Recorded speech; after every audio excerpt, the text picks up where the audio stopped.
Exercise number 4.3। देखो exercise 4.3 में question number 3 सबसे पहला डाउट आया है हमारा। लिखा है if the point 3,4 lies on the graph of the equation this find the value of a. मेरे बच्चे ध्यान दीजिए, आप क्वेश्चन नंबर 3 में आपको एक लाइन दे रखी है 3y is equals to ax plus 7 और एक पॉइंट दे रखा है जिसमें ये कहा गया कि ये वाला पॉइंट हमारा 3,4 इस लाइन के ऊपर लाई करता है। तो आप लिखेंगे since 3,4 lies on above line, तो हम लिखेंगे सो 3,4 मस्ट सेटिस्फाई। जी हाँ, 3,4 मस्ट सेटिस्फाई अबव इक्वेशन। कर दो इसके अंदर सेटिस्फाई जरा इसे। 3 इंटू 4 a इंटू 3 प्लस 7, 3 4 जा 12 हो गया हमारे पास इक्वल्स टू 3a प्लस 7। 7 को इधर भेज दिया 5 इक्वल्स टू 3a। 3 को नीचे भेज दें तो इसका मतलब इट इम्प्लाइज a की वैल्यू आ गई 5/3। देखो भाई कनिका, क्लियर हो गया ये? Yes sir. इसके बाद हमारी अगला डाउट है क्वेश्चन नंबर 5। कल मैंने आपको इसे ड्रॉप करा दिया था, फिलहाल आज इसे समझा रहा हूं, ध्यान से सुन लीजिए क्या कहना चाह रहा है। कह रहा है from the choices given below choose the equation whose graphs are given in the figure 4.7 and 4.6। इन दोनों में जो ग्राफ दिया है, तो हमने क्या करा, पहले पहला पार्ट ले लिया। पहले पार्ट में जो ग्राफ बना है उसके ऊपर 3 पॉइंट आ रहे हैं। ठीक है जी, मैं आपसे एक छोटी सी बात पूछना चाहता हूँ, किसी एक पॉइंट से कितनी लाइंस पास हो सकती हैं? कल भी बताया था आपको, इनफाइनाइट। किन्हीं 2 पॉइंट से कितनी लाइन पास हो सकती है?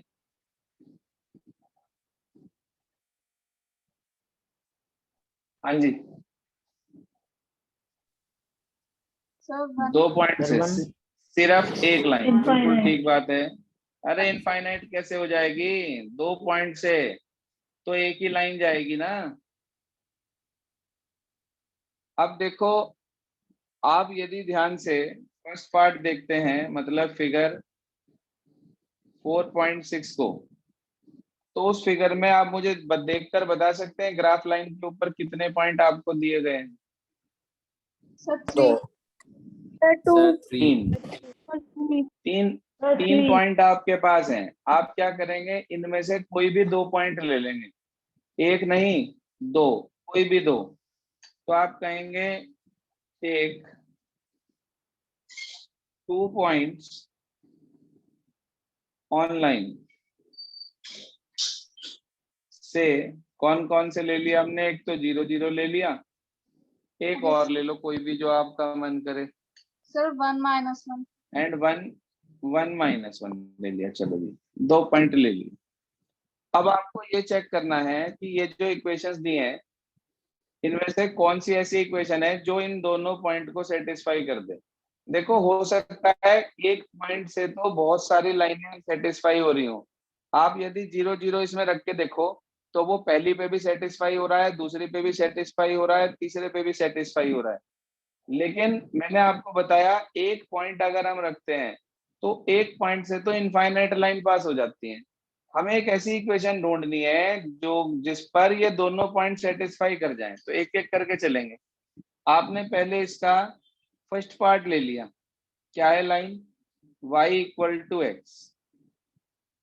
इसमें पहला पॉइंट पुट करो भाई, put x equal to 0, y equal to 0। रखना जरा, क्या मिला? 0 इक्वल टू 0 आ गया। हो गया सेटिस्फाई। Yes sir. अब दूसरा पॉइंट रखो, put x is equal to 1, y is equal to -1। बोलो भाई। तो ये आ गया 1, और इधर तो आ गया x की जगह तो 1 और y की जगह पर -1, तो ये तो नॉट इक्वल आ गया। Yes sir. Yes, sir. तो इसका मतलब ये तो आंसर है नहीं। सर ऐसे में तो भाई लिख हमने सकते हैं क्या इज कह नॉट रहे, इक्वल टू -1। नहीं तो वो तो आगे आगे आएगा ना, आप लेफ्ट और राइट दोनों में वैल्यू पुट करेंगे ना। राइट में x था तो यहाँ 1 रखा, लेफ्ट में y था तो यहाँ -1 दिखता, तो -1 नॉट इक्वल टू 1 आ गया, तो ये सेटिस्फाई नहीं कर रहा। अब आप दूसरी लाइन ले लो। दूसरी लाइन है x plus y equal to 0। बोलो भाई। Put x equal to 0, y equal to 0। 0 plus 0, 0 equal to 0 आ गया, कर गया सेटिस्फाई। Yes, sir. अगले में रखो put x equal to 1, y equal to -1, तो ये आ गया x1 y -1 तो इक्वल टू 0, 0 इक्वल टू 0 आ गया। ये भी सेटिस्फाई हो गया, ये भी सेटिस्फाई हो गया। तो आप क्या लिखेंगे, इट इम्प्लाई, आगे चेक करने की जरूरत नहीं है अब। It implies x plus y equal to 0 is the equation of given graph. नहीं समझे? Sir, समझ गए. सर समझ गए। बड़ा आसान सा क्वेश्चन है। क्या करना है आपको, दिए हुए ग्राफ से कोई भी 2 पॉइंट उठा लेने हैं, कोई भी 2 जो आपका मन करे। 2 पॉइंट उठाने के बाद आप पहला पॉइंट लो, पहली लाइन लो, उसमें वो पॉइंट पुट कर दो, दूसरा पॉइंट पुट कर दो। वो लाइन जो दोनों पॉइंट को सेटिस्फाई कर जाएगी वो हमारा आंसर हो जाएगा। बस हो सकता है वो पहले पे मिल जाए, दूसरे पे मिल जाए, तीसरे पे मिल जाए, ना मिले तो चौथे पे मिल जाए, बस फिर और क्या। बताइए, इसकी फिगर 4.5 का वर्क खुद कर लेंगे या मैं करके बताऊं? सर खुद कर Sir, ले। खुद कर लेंगे. सर कर लेंगे। चलिए इसके बाद आगे चलते हैं क्वेश्चन नंबर 6 पर। एक्सक्यूज मी सर, हाँ जी बताइए प्लीज। सर हमें फिगर भी ड्रॉ करनी है। नहीं नहीं, फिगर की ड्रॉ करने की जरूरत नहीं है बेटा, इस क्वेश्चन में तो फिगर ऑलरेडी गिवन है। Okay sir. जिस क्वेश्चन में आपको ग्राफ गिवन है वहां जरूरत नहीं होती ड्रॉ करने की। चलिए क्वेश्चन नंबर 6 देखिए, एक्सरसाइज नंबर 4.3 से क्या कहना चाहता है क्वेश्चन नंबर 6, समझिए ध्यान से। कह रहा है if the work done by a body on application of constant force is directly proportional to the distance traveled by the body। उसने आगे कहा हमारे से express this in the form of equation in 2 variables and draw the graph the same by taking constant force as 5 units. पहला काम हमारा यहाँ खत्म हो जाता है। कल भी वैसे मैंने आपको ये बताया था। उसने बोला according to question work done is directly proportional to distance. ये जो सिंबल होता है ये डायरेक्टली प्रोपोर्शनल का होता है, ये डिस्टेंस के डायरेक्टली प्रोपोर्शनल दे दिया। अब ना मुझे डिस्टेंस पता ना मुझे वर्क पता, तो मैंने लेट कर लिया, let distance be x units, let work done B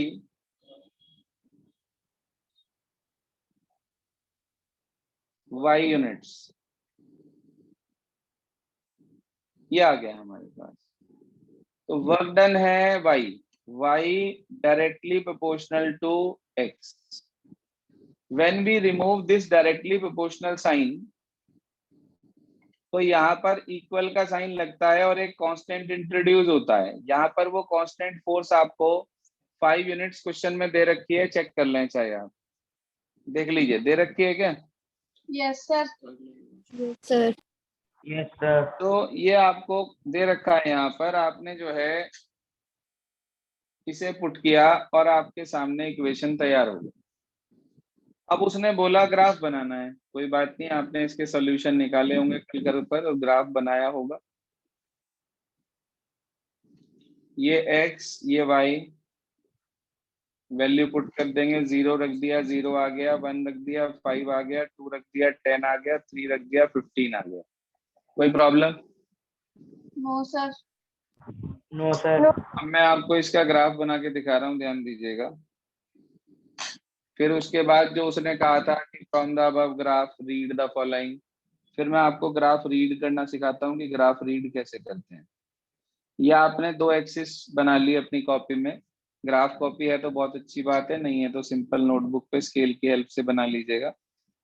ये एक्स पे हमने लिया 0 1 2 3 4 5 6। वाई एक्सिस पे हमने स्केल चेंज कर दिया, 5 5 का स्केल ले लिया, ठीक है जी। यहाँ लिया 5, यहाँ लिया 10, यहाँ लिया 15, यहाँ लिया हमने 20, यहाँ लिया हमने 25।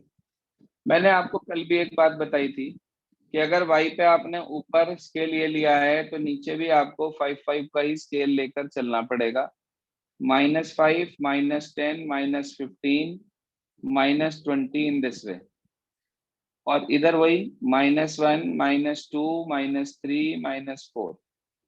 Any problem regarding this? No, sir. No sir. No, sir. x y x dash y dash. Now we plot the points. First point is 0 0 0 0 is this origin. Next point is 1 5, x पर 1 y पे 5, तो ये आ गया 1 5। Next point is 2 10, 2 पर ये आ गया और 10 ये आ गया। नेक्स्ट पॉइंट इज 3 15, ये 3 15 आ गया। आप स्केल से इसे ज्वाइन कर देंगे और आगे की तरफ इसको ऐसे प्रोड्यूस कर देंगे। Any problem regarding this? No, sir. No sir. ये पॉइंट आप लिख देंगे इस पर, ये था 1 5, ये था 2 10, ये था 3 15 इन दिस वे। अगर वो सिर्फ ग्राफ कहता है, लाइन पे लाइन की इक्वेशन लिख देना, y is equals to 5x। Scale लिखना मत भूलना, अगर स्केल लिखना भूल गए तो मार्क्स कट जाएंगे। x एक्सिस पे है 1 सेंटीमीटर इक्वल 1 यूनिट, और बेटा जी y एक्सिस पर है 1 centimetre equal to 5 units. Very clear? Yes, sir. Yes, sir. Yes, sir. So, अब मुद्दा आगे हमारे पास ये आता है कि इसने क्या कहा। इसने कहा also read from the graph the work done when the distance travelled by the body is 2 units. अब मैं आपसे पूछना चाहता हूँ कि आपने डिस्टेंस को x पे लिया है या डिस्टेंस को y पे लिया है? मैक्स में। हाँ जी, x पे। नेक्स्ट। तो उसने कहा जब डिस्टेंस हमारे पास 2 यूनिट्स हो, तो आप इस ग्राफ के नीचे अगले पेज पर लिख लेंगे, मैं यहाँ लिख रहा हूँ आपके सामने कि when x is equals to 2 units. यही तो कहा उसने भाई, उसने डिस्टेंस कहा, डिस्टेंस का मतलब x है, तो मैंने लिख दिया when x is equal to 2 units. तो आपको जहां पर यहाँ 2 दिख रहा है ना x, वहां से आप एक्सिस पे इस पे लाइन पे परपेंडिकुलर डाल दो सीधा, यहाँ मिलेगा जाकर ये। Yes, sir. और उधर से परपेंडिकुलर इधर डाल दो y एक्सिस पर, कहाँ मिला जाके?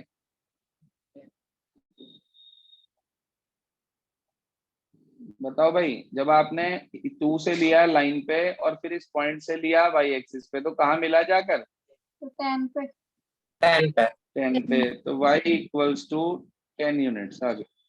इसका मतलब ये हुआ कि when x is equal to 2 then y is equals to 10। तो वर्क डन, जब डिस्टेंस 2 यूनिट है तो वर्क डन 10 यूनिट्स है। दूसरा केस, दूसरे केस में यूं कह रहा है हमारे से जब डिस्टेंस 0 यूनिट हो। आप बताओ भाई देख के, जब x 0 यूनिट है ग्राफ में, तो उस केस में y कितना है? Sir, 0. देन शाबाश, ये 0। भी बिल्कुल ठीक 0। बस ये आपको लिखना होता है। अब 0 पे आप क्या लाइन ड्रॉ करोगे? 0 तो खुद ही 0 है, यहीं पे ही है पॉइंट, तो इसलिए कोई परपेंडिकुलर डल ही नहीं सकता ऐसे, तो यहीं छोड़ देंगे। बोलिए sir, whether it is clear और not? Yes Yes, clear. yes, ये sir. आपके पास, ये आपके पास कंप्लीट क्वेश्चन नंबर 6 हो गया पूरा। A to Z question number 6 हमारे पास जो है ये सामने आ गया। आप मुझे ये बताएं क्वेश्चन नंबर 7 हो गया सबसे यामिनी फातिमा वाला? Yes, Yes, sir. sir. Yes, Yes, sir. sir. Yes, Yes, sir. sir. ये बड़ा आसान क्वेश्चन था, स्केल चेंज करके करा होगा। Yes, sir. Yes, sir. Yes, sir. चलिए कल होमवर्क चेक करेंगे, कॉपी खुलवा लूं वीडियो ऑन करा के, और मम्मी पापा को साथ बुला लेंगे किसी एक को, देखते हैं क्या कर रखा आप लोगों ने। क्वेश्चन नंबर 8 पे आ जाते हैं, बड़ा ही अच्छा क्वेश्चन है भाई। क्या कह रहा क्वेश्चन नंबर 8? आपसे कह रहा है countries like USA and Canada temperature measured in Fahrenheit where as in countries like India it is measured in Celsius. आपको एक फार्मूला दे रखा है फ़ारेनहाइट सेल्सियस का, वैसे तो ये साइंस का फार्मूला है, F is equals to 9/5 into C plus 32, ये फार्मूला है। उसने पहले पार्ट में कहा draw the graph of linear equation using Celsius for y x axis. Celsius लेना है एक्स एक्सिस पर मेरे बच्चे, और फ़ारेनहाइट लेना है वाई एक्सिस पर। तो इक्वेशन आ गई y is equals to 9x/5 plus 32। Now we have to draw the graph for this. मैं समझता हूं आप बड़े आराम से इसका सोल्यूशन निकाल सकते हैं। बताइए सर, x को क्या रखेंगे? x y, x को हमने 0 पुट कर दिया पहले, x को हमने 0 पुट कर दिया, तो 0 इंटू समथिंग, 0 प्लस 32 मीन्स 32 आ गया। उसके बाद हमने 5 रख दिया, ऐसी वैल्यू रखेंगे ना कि कट जाए, तो 41 आ जाएगा। अगली वैल्यू हमने रख दी 10, ठीक है, 10 रखेंगे तो ये 2 पर कटा 18 और 32, 50 हो गया क्या? Yes, sir. बस 3 ही पॉइंट निकाल लेते हैं। ग्राफ ड्रॉ करना अब आप सबको आता ही है। एक्स एक्सिस पे तो आप ले लेना 5 का स्केल, 5 10 15 इन दिस वे, और यहाँ ले लेना आप 10 का स्केल, 10 20 30 40, इस तरीके से बना लेंगे। Yes, sir. बना लेंगे। तो आपके पास एक ग्राफ तो तैयार हो जाएगा, ग्राफ तो आप बना लेना। आगे कह रहा है इसने हमें सेकंड पार्ट में ये कहा, ये तो हमारा फर्स्ट पार्ट था भाई। सेकंड पार्ट में इसने ये कहा if the temperature is 30 degree Celsius what is the temperature in Fahrenheit. आप बताइए सेल्सियस को कौन सी एक्सिस पे लिया गया था? Sir, x axis पे। X axis पर। एक्सिस पे लिया गया था, बिल्कुल ठीक बात है। तो आप लिख देंगे इस इक्वेशन में, put x is equals to 30 in equation 1, रख दीजिए y की वैल्यू निकाल लीजिए। ये कैंसिल आउट, ये 6 आ गया, 6 9 जा 54, 86 54 degree. प्लस 32 86 डिग्री फ़ारेनहाइट आ गया, बिल्कुल ठीक बात। ये सेकंड पार्ट था। थर्ड पार्ट में ये कहा गया टेम्परेचर अगर 95 डिग्री फ़ारेनहाइट है तो इसका मतलब क्या चीज दे रखी फ़ारेनहाइट में, क्या लिया था हमने? Sir, y axis। y, तो put y is equals to 95 degree Fahrenheit in equation 1, रख दो भाई यहाँ पे। ये आ जाएगा 95 is equals to 5 into x plus 32, इसे इधर ले जाकर माइनस कर देंगे, 95 में से 32 चला गया तो 63 आ गया। 63 is equals to 9/5 into x आ गया, 9 से इसे काट दिया 7 पर, और ये ऊपर चला गया तो x की वैल्यू 35 डिग्री सेल्सियस आ गई। चेक करें भाई क्या आंसर है। Sir, यही आ रहा है। ये हमारे पास आ गया part number first second, third, fourth part में कह रहा है कि टेम्परेचर 0 है सेल्सियस में तो फ़ारेनहाइट में बताओ, और फ़ारेनहाइट में 0 है तो सेल्सियस में बताओ। बड़ा आसान है ये तो। एक बार पुट x को 0 रख दो और y निकाल लो, 32 आ जाएगा फ़ारेनहाइट में। और एक बार put y is equal to 0 कर लो, y को 0 रखते ही ये इधर चला जाएगा, 9/5 इंटू एक्स प्लस 32, तो x की वैल्यू आ जाएगी -32 इंटू 5/9, तो x की वैल्यू आ गई हमारे पास -160/9, इतने डिग्री सेल्सियस। चेक कर लें भाई आंसर क्या दिया है। सर आंसर शीट में 17.3 दिया है माइनस की। क्या दिया है सर 17.3 डिग्री फ़ारेनहाइट। वो Yes. डेसिमल, इसे कन्वर्ट कर रखा है डेसिमल में, वो तो कर लोगे आप, या वो भी मैं डिवाइड करके भी बताऊं क्या? सर कर लेंगे। चलो होशियार हो वैसे तो आप सब। पांचवा पार्ट देखिए, इसमें कहा is there a temperature which is numerically the same in both Celsius and Fahrenheit. हमें नहीं पता, हमने क्या करा, put y is equal to x, भाई तभी तो दोनों सेम होंगे। Put y is equal to x, y की जगह पे x लिख दिया, x is equal to 9/5 into x plus 32, इसका एलसीएम ले लिया, 5 इधर भेज दिया, 5x is equal to 9x plus 160 आ गया, ये इधर गया, -4x इक्वल 160 आ गया, x की वैल्यू -40 आ गई। तो इसका मतलब ये हुआ कि -40 degree Celsius equal to -40 degree Fahrenheit. Check answer please. ये फैक्ट भी है, इसे याद भी रखना कि -40 डिग्री सेंटीग्रेड और -40 डिग्री फ़ारेनहाइट दोनों सेम टेम्परेचर होते हैं। सर देख, हाँ जी, सर यहाँ में 5x is equals to 9x plus क्यों आया है? हैं?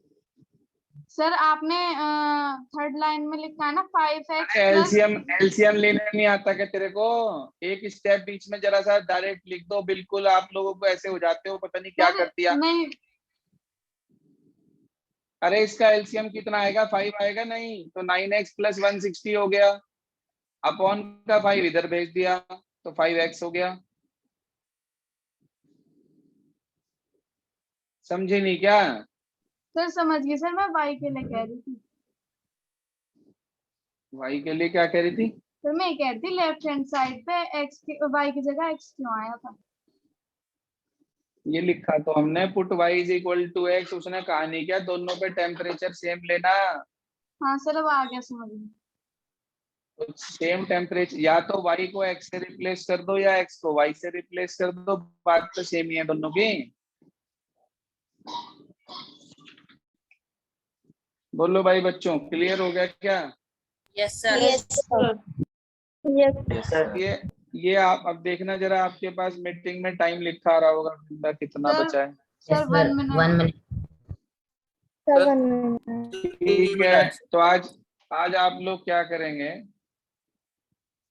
एक्सरसाइज नंबर 4.3 के जो क्वेश्चन आज कराए हैं वो रिपीट करेंगे बस, 3, 5, 6 एंड 8।